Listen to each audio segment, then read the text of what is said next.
So there she is, that extraordinary shape. And that leading edge of the wing, which had the modification done to it over the winter, which cost an extra £200,000, which we didn't think we could afford to do, but you showed us that we could. Coming back towards us. Look how slim she is when she comes towards you. Got a very small radar signature for a big aeroplane. Spiral climb coming up.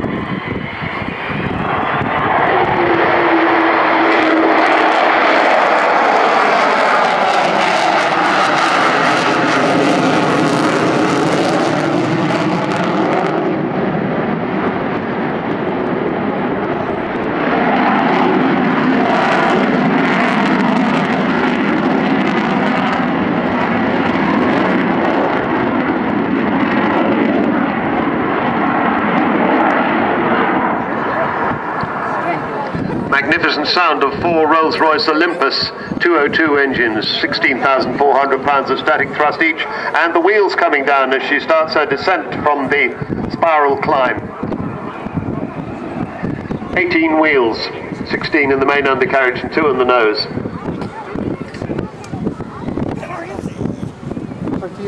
That was mine, wasn't it? So you'll see her come by with the undercarriage down. Might even be able to pick out some of the lettering on the undercarriage doors if you're close enough.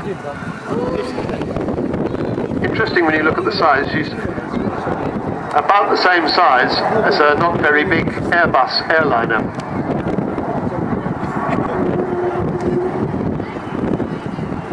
Lovely little Howl there.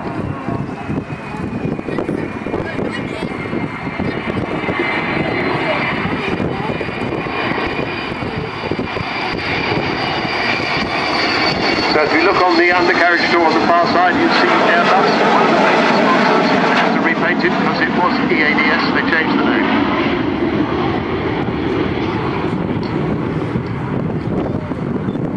And yet she can just tiptoe away like that.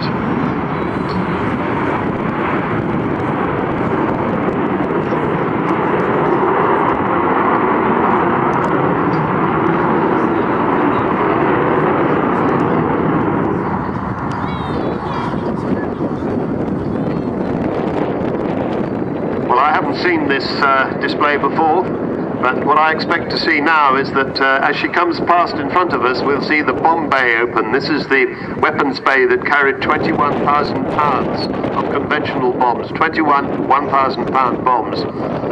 And when we heard, as we heard this morning from Martin Withers, they flew that more than 7,000 miles down to the Falkland Islands and back from Ascension Island. That's as far as going non-stop from here to Bali in the days long before that was ever thought of. Watch for the bomb doors opening. There they are.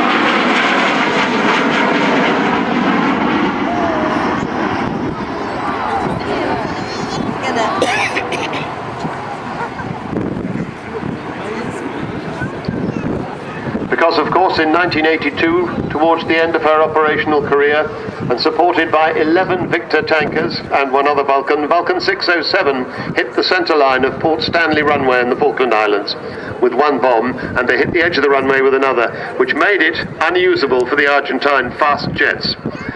And until the Gulf War came along, it was the longest bombing raid in history, and it took no less than 18 air-to-air refuelings. Now, if the bomb bay is still open as she comes back in front of us, I think we'll see it closing. That's the AEO's job. He has a periscope to check that all is well under the aircraft, and opens and closes the huge bomb bay. I mean, 21 1,000-pound bombs takes up an awful lot of space.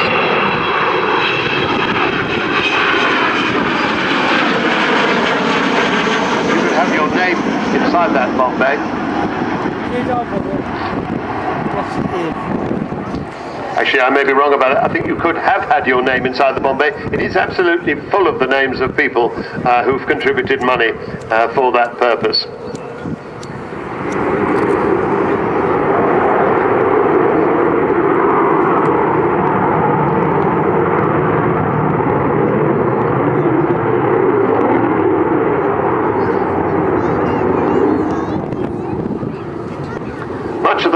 fundraising is done by the Vulcan to the Sky Club, has more than 8,000 members.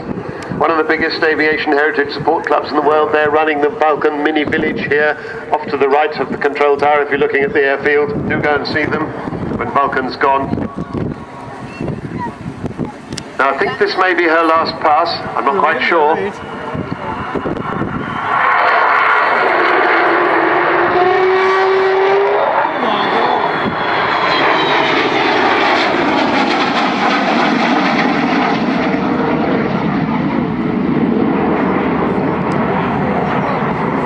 Whoa, look at that.